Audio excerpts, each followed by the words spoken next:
নমস্কার। The power of astrology Sumanta ji Chowdhury আমার এই ইউটিউব চ্যানেলে আপনাদের সবাইকে স্বাগত। আমি এখন আলোচনা করব বাংলার মাস ভাদ্র মাস নিয়ে। যে রাশিটিকে নিয়ে আমি আলোচনা করব সেই রাশিটি হচ্ছে মকর রাশি। বাংলার এই মাসটিতে অর্থাৎ ভাদ্র মাসে মকর রাশির জাতক জাতিকাদের মূলত 10টি ঘটনা ঘটবেই। এই 10টি ঘটনা 10টি প্রাসঙ্গিকতার উল্লেখ করতে পারে, 10টি দৃষ্টিভঙ্গির উল্লেখ করতে পারে, 10টি সিদ্ধান্তের উল্লেখ করতে পারে, 10টি মননের উল্লেখ করতে পারে। মূলত আমি এই 10টি ঘটনা নিয়েই আলোচনা করব। অর্থাৎ বাংলার মাস ভাদ্র মাসে মকর রাশির জাতক জাতিকাদের যে 10টি ঘটনা ঘটবেই তা নিয়েই আমার আজকের আলোচনা।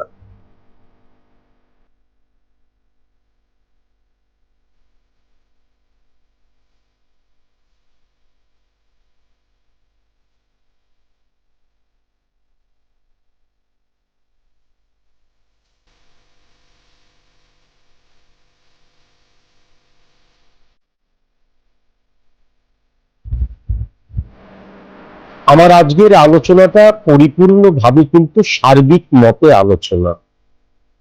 সার্বিক মতে আলোচনা এই কারণের জন্যই, পশ্চিমবঙ্গে কয়েক লক্ষ মকর রাশির জাতক জাতিকা আছেন।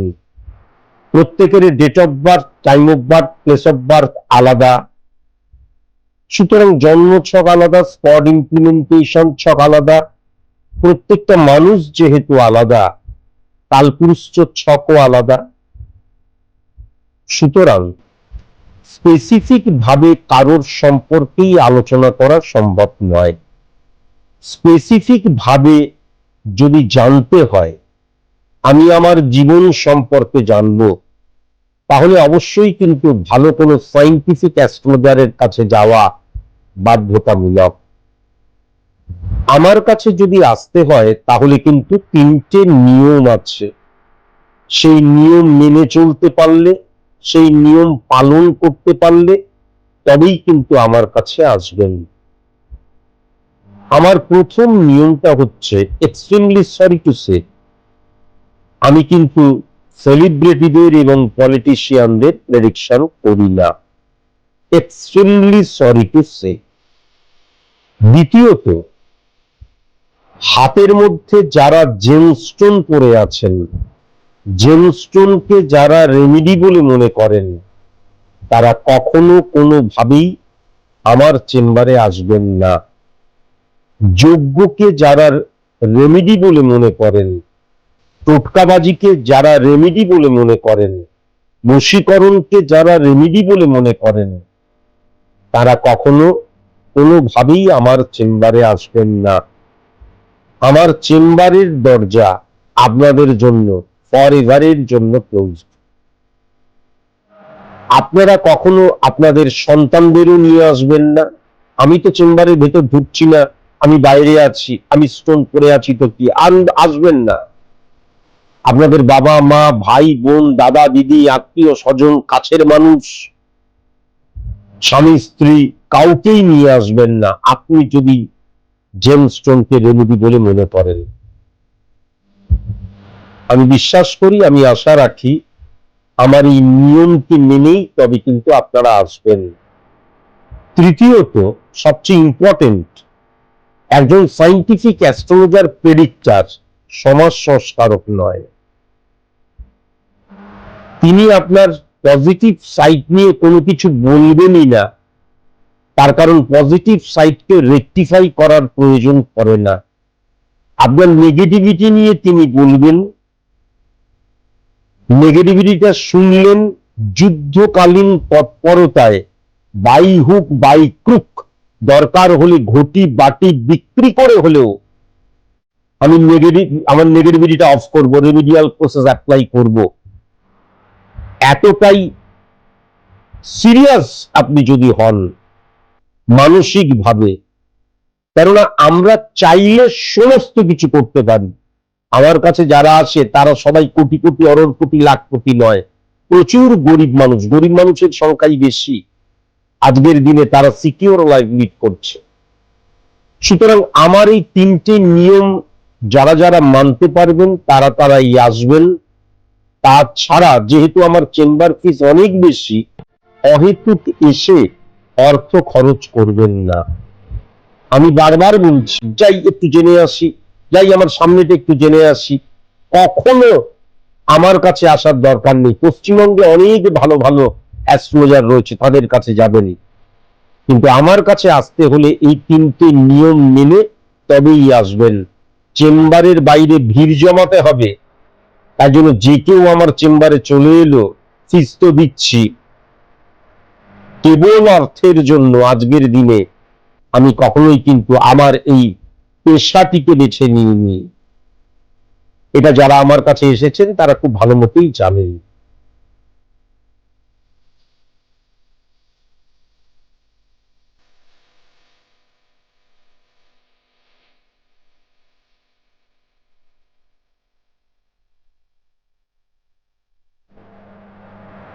এবার চলে আসি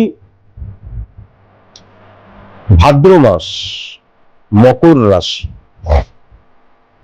ইম্পর্টেন্ট ফ্যাক্টর যেটা হচ্ছে, মকর রাশির অধিপতি গ্রহ কিন্তু শনি, এবং ভাদ্র মাসটা কিন্তু রবির মাস, তাই জন্য বলা হয় শিবের মাস বলে অনেকে ধার্মিক দিক দিয়ে। শনি এবং রবির মধ্যে এই মাসটিতে কোনো কন্ট্রাডিকশন ক্রিয়েট হচ্ছে না। শনি এবং রবির মধ্যে যেটা লক্ষ্য করা যাচ্ছে, মানে অত্যন্ত পজিটিভ অর্থে কিন্তু রাজযোগ সৃষ্টি হচ্ছে, বিপরীত রাজযোগ সৃষ্টি হচ্ছে। এবং এর ফলে কি হয়ে যাচ্ছে, রাজযোগের যা সুপ্রভাব, রাজযোগের যেই প্রভাব, সেই প্রভাব ডেফিনেট ভাবে কিন্তু মকর রাশির জাতক জাতিকারা পাবেন। এখন আমার কাছে কোনো অপরচুনিটি নেই, আমার একটাই রুট রয়েছে, এই রুটেই যেতে হবে। কিন্তু মকর রাশির জাতক জাতিকাদের ক্ষেত্রে শনির প্রভাব যে বৃহস্পতি দ্বারা নিয়ন্ত্রিত হচ্ছে, বা বৃহস্পতি শনির দ্বারা নিয়ন্ত্রিত হচ্ছে, সেই বৃহস্পতি কিন্তু উচ্চস্থ হয়ে বুধের সাথেও কানেকশন ক্রিয়েট করেছে। তাহলে আমি যদি ইনকামের দিক দিয়ে, উপার্জনের দিক দিয়ে লক্ষ্য করি, প্রচুর অপরচুনিটির খেলা কিন্তু এই মাস জুড়ে চলবে। যখনই আমার হাতে প্রচুর অপরচুনিটি চলে আসছে, তখন কিন্তু অনেক সময় আমি লক্ষ্যভ্রষ্ট হয়ে যেতে পারি। তার কারণ আমি কিন্তু তখন স্ক্যাটারলি মুভ করব, হ্যাপাজার্ডলি সিদ্ধান্ত গ্রহণ করব। এইটা করব, এই অপরচুনিটিটা নেওয়া প্রয়োজন, না না এইটা নি, না না ওইটা নি। তখন কি হয়ে যায়, সেলফ কনফিডেন্সের জায়গাটা ডিটোরিয়েট করে যায়, ভেরি ভেরি কসাস এবং কনসাস। তখন কি হয়ে যায়, আচ্ছা আমি কি এই অপরচুনিটিটা নেব, অন্যের দ্বারা নিয়ন্ত্রিত হয়ে যাচ্ছে। আমি আবার বলছি, ভেরি ভেরি কসাস এবং কনসাস, দুই দিক দিয়ে ভেরি ভেরি কসাস এবং কনসাস হতে হবে। প্রথমত স্ক্যাটারলি মুভ করার জায়গা, হ্যাপাজার্ডলি সিদ্ধান্ত গ্রহণ করার জায়গা, অন্যের দ্বারা নির্ভরশীলতা, আইডেন্টিটি ক্রাইসিস ডিটোরিয়েট করে যাওয়া, এটাও কিন্তু লক্ষ্য যেমন করা যাচ্ছে, সেরকম ধরনের যখনই বিপরীত রাজযোগ রবির সাথে সৃষ্টি হচ্ছে, আইডেন্টিটি ক্রাইসিসও কিন্তু সৃষ্টি হতে পারে। আমার আইডেন্টিটি ক্রাইসিস, অ্যাডজাস্ট করার ক্ষমতা, কম্প্রোমাইজ করার ক্ষমতা, স্যাক্রিফাইস করার ক্ষমতা হ্রাস হয়ে যেতে পারে। আবার ইগো প্রবলেম সৃষ্টি হতে পারে, এবং ডেডিকেশন, ডিভোশন, ডিটারমিনেশন এবং যে আমাদের নিয়মানুবর্তিতার মধ্যে দিয়ে চলা কমিউনিকেশনের জায়গা, ঘাম ঝরানো পরিশ্রম করা, সেখান থেকেও কিন্তু আমি সরে আসতে পারি, সেফ জোনে কিন্তু চলে আসতে পারি। ভেরি ভেরি কসাস এবং কনসাস অবশ্যই থাকা প্রয়োজন। কিন্তু যদি ইনকামের জায়গাটা দেখা যায় টেরিফিক টেরিফিক টেরিফিক এবং সোর্স অফ ইনকামের জায়গাটাও একাধিক লক্ষ্য করা যাচ্ছে। আমি পূর্বেই বললাম অপরচুনিটি অনেক আসবে। বিশেষ করে কিন্তু আমি যদি অড সিচুয়েশনের মধ্যে ছিলাম, আমি বুঝতে পারছি না সামনে কোন দিকে এগোবো, কি করা উচিত, অপরচুনিটি অনেক আমার সামনে আসবে।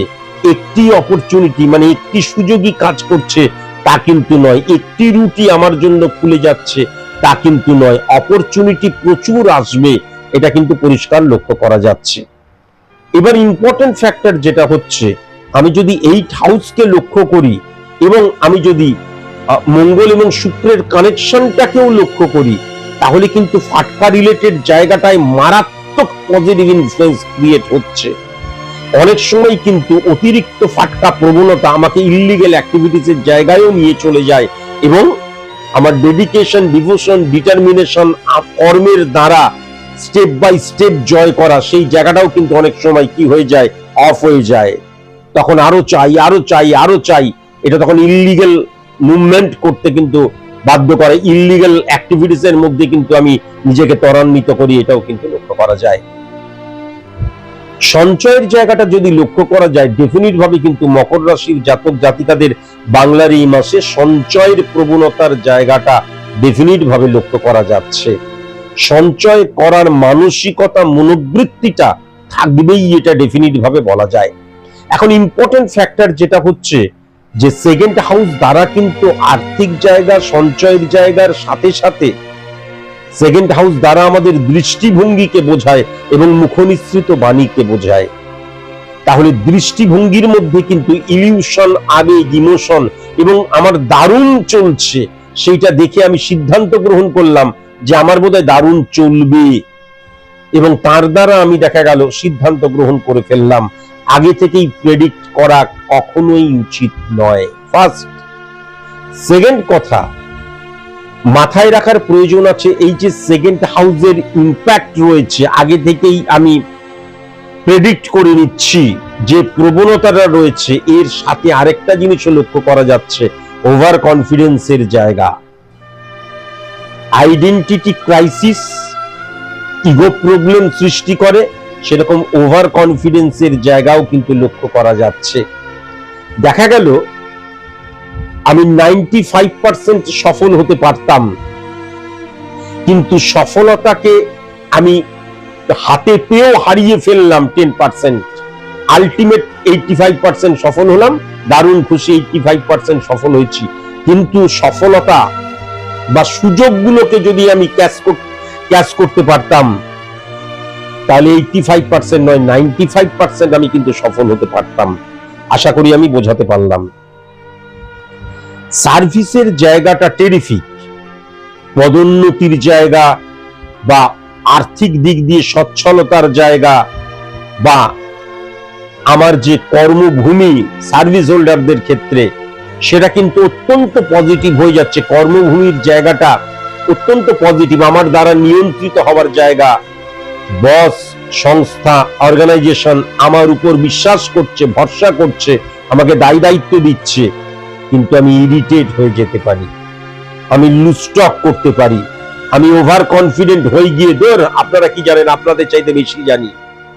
এই আইডেন্টিটি ক্রাইসিস, বসের সাথে আর্গুমেন্টে জড়িয়ে পড়তে পারি, সেটাও কিন্তু মারাত্মক রকমের লক্ষ্য করা যাচ্ছে। বসের সাথে যখনই আমি আর্গুমেন্টে জড়িয়ে পড়ব, রবির কানেকশন যখনই কিন্তু নেগেটিভ হয়ে যাবে, তখনই কিন্তু মাথায় রাখার প্রয়োজন আছে সাবঅর্ডিনেট সাপোর্ট কিন্তু আমি তখন আর পাবো না। তাই জন্য ভেরি ভেরি কসাস এবং কনসাস অবশ্যই কিন্তু হওয়া প্রয়োজন। আদারওয়াইজ সার্ভিসের ক্ষেত্রটা কিন্তু টেরিফিক লক্ষ্য করা যাচ্ছে, টেরিফিক টেরিফিক টেরিফিক এবং টেরিফিক। এবার ইম্পর্টেন্ট একটা ফ্যাক্টর রয়েছে 1-6-10 কানেকশন সার্ভিস ক্ষেত্র, আবার 1-7-10 কানেকশন বিজনেস ক্ষেত্র। কিন্তু এখন ইম্পর্টেন্ট ফ্যাক্টর যেটা হচ্ছে, দেখা যাচ্ছে চাকরির জন্য আমি পরীক্ষা দিচ্ছি, আমি চাকরির জন্য পরীক্ষা দিচ্ছি বা নিজেকে তৈরি করছি, এই সময়টাই কিন্তু এদের ক্ষেত্রে কিন্তু খুব যে বেশি অপরচুনিটি আসছে তা নয়। কেননা 4th হাউস কানেকশন রয়েছে, আমি নিজেকে তৈরি করছি, আমি পড়াশোনা এখনো করছি চাকরি পাওয়ার জন্য হলেও, এবং উচ্চ শিক্ষা এবং 11th হাউসকে হিট করছে, 9th হাউস এবং 11th হাউসকে হিট করছে, তাহলে খুব একটা বেশি অপরচুনিটি আসবে না। কিন্তু যেই অপরচুনিটি গুলো আসবে সেই অপরচুনিটি গুলোর মধ্যে বেসরকারি সেক্টর, আইটি সেক্টর, কর্পোরেট দুনিয়ার চাকরি পেলে ক্যাচ কটকট করে নিও। সরকারি চাকরি বা সরকারি তুল্য চাকরির চাইতে এইখান থেকে সফলতার জায়গা মারাত্মক। এবার বিজনেসের ক্ষেত্রে আসি। আমি পূর্বেই যেটা বলছিলাম, আমি যদি খুব ভালো মতন দেখি 1, 7, 10 কানেকশন, তাহলে কি হয় বিজনেস ক্ষেত্র তো, কিন্তু মাথায় রাখার প্রয়োজন আছে 1, 7, 10 কানেকশন মানেই কেবল বিজনেস ক্ষেত্র নয়। আমি যদি একজন গবেষক হই, আমি যদি একজন অ্যাস্ট্রোলজার হই, হ্যাঁ, বা দেখা যাচ্ছে আমি থিসিস করছি, পিএইচডি করছি, তাহলে কিন্তু আমার সফলতার জায়গা বা আমার কর্মের জায়গা 1, 8, 10 কানেকশন, 1, 7, 10 কানেকশন নয়। আমি অধ্যয়ন করছি, উচ্চ শিক্ষায় পিএইচডি করছি, থিসিস লিখছি, গবেষণা করছি, আমি একজন অ্যাস্ট্রোলজার, 1, 8, 10 কানেকশন। তাহলে ইম্পর্টেন্ট ফ্যাক্টর যেটা হচ্ছে, এটা উচ্চস্থ হয়ে গেছে, কিন্তু এটা কিন্তু চরম উচ্চস্থ হয়ে গেছে।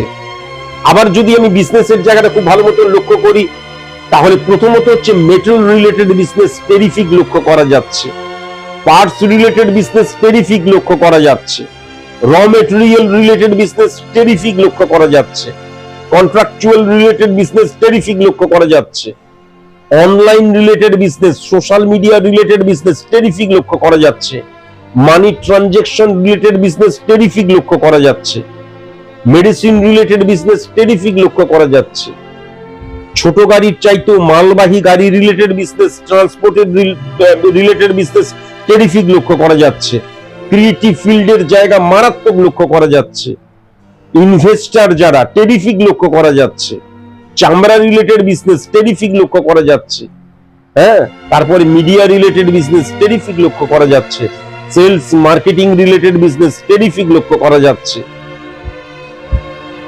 যেমন রেস্টুরেন্ট রিলেটেড বিজনেসটা পজিটিভ, কিন্তু হোটেল রিলেটেড বিজনেস সেরকম পজিটিভ নয়। কেমন?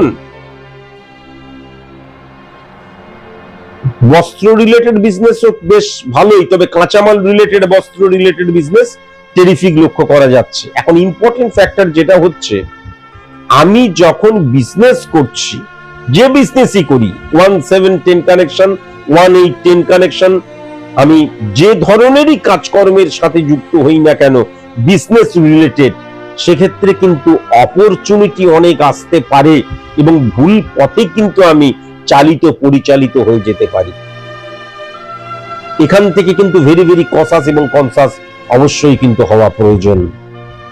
তার কারণ আমার অনেক অপরচুনিটি এলো, অনেক সময় ফাটকা রিলেটেড জায়গা চলে এলো, যেই অ্যাস্ট্রোলজারের সঠিক মতন তার বিজনেস হচ্ছিল না, দেখা যাচ্ছে আমার চেম্বারে অনেক লোক হচ্ছে, বিজনেস হচ্ছে, আমি ইলিগেল কোনো পন্থা অবলম্বন করলাম, অনেক লোক হচ্ছে, তাহলে ভালো করে কামিয়ে নি, সামনেই তো পুজো, ইলিগেল অ্যাক্টিভিটিস আমি কিন্তু তার মধ্যে জড়িয়ে পড়তে পারি। আমি আবার বলছি, এই যে রবি এবং শনির মধ্যে বিপরীত রাজ্য, ইলিগেল অ্যাক্টিভিটিস করলে কিন্তু তুমি স্ম্যাশড হয়ে যাবে, ধ্বংস হয়ে যাবে, ডিক্রিজ হয়ে যাবে। কিন্তু তুমি তখন, স্যার আপনি তো বললেন অর্থনৈতিক অবস্থাটা ভালো হবে, এত লোক আমার চেম্বারের এখানে এলো, তবু আমার বিজনেস তো একদম অধঃপতনে চলে গেল। বা অনেক ক্ষেত্রে কি হয়, একটা ছোট্ট এক্সাম্পল দিই, দেখা গেল আমার বিজনেসটা এই মাসে বেশ ভালো হচ্ছে, আমি ধরে নিলাম এই ধরনের বিজনেস আমার প্রতি মাসেই হবে। দেখা গেল আমি 3-4টে টেলিভিশনের অনুষ্ঠানের জন্য কি করলাম, এগ্রিমেন্টে সিগনেচার করলাম। তারপর দেখা গেল যে ভাদ্র মাসটা চলে গেল, আমার আবার বিজনেস ফ্লপ হয়ে গেল। তখন মাস গেলে দেখা যাচ্ছে আমাকে আমার যে চ্যানেলগুলোতে টাকা দিতে হচ্ছে নিজের পকেট থেকে বা ধার রেখে দিচ্ছি। তখন একটা আর্গুমেন্ট তৈরি হবে, হ্যাঁ, তখন একটা ভুল বোঝাবুঝির জায়গাটাও কিন্তু সৃষ্টি হবে। বোঝাতে পারছি? সুতরাং ইললিগেল অ্যাক্টিভিটিস কখনোই করব না এবং আগে থেকেই কোনো সিদ্ধান্ত কখনোই যেন গ্রহণ না করি। ব্যক্তিগত জীবনের জায়গায় মকর রাশির জাতক জাতিকাদের আমি কিন্তু বিশেষ করে সেকেন্ড অর্ধটা বেশ ভালো লক্ষ্য করতে পারছি। স্বামী স্ত্রীর মধ্যে বন্ডিং ভালো ছিল না, সম্পর্ক ভালো হচ্ছে না, দেখা যাচ্ছে সেপারেশনের জায়গা চলে গেছে, এই সময়টাই কিন্তু এই মাসের শেষ দিকটায় সেকেন্ড হাফে আবার কিন্তু তারা কাছাকাছি আসবে।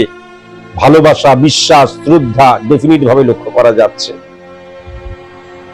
স্বামী স্ত্রীর সম্পর্কের মধ্যে অনেক সময় কিন্তু সেক্সুয়াল স্যাটিসফ্যাকশনের জন্য অবৈধ সম্পর্কে জড়িয়ে পড়তে পারি, কেননা সেভেন্থ কে বুথ যখন হিট করছে, দেখা যাচ্ছে স্ত্রীর সাথে 12 বছর, 13 বছর, 14 বছর, 16 বছর হয়ে গেছে, স্ত্রী এখন মানে দিদি বোনের মতনই হয়ে গেছে, আর তার সাথে শারীরিক ভাবে মিলিত হতে আমার ভালো লাগে না। প্র্যাকটিক্যাল কথা বলছি, এটা অবৈধ সম্পর্ক আমার আকৃষ্ট করলো আমাকে, মনে রাখবে তাহলে কিন্তু তুমি শেষ।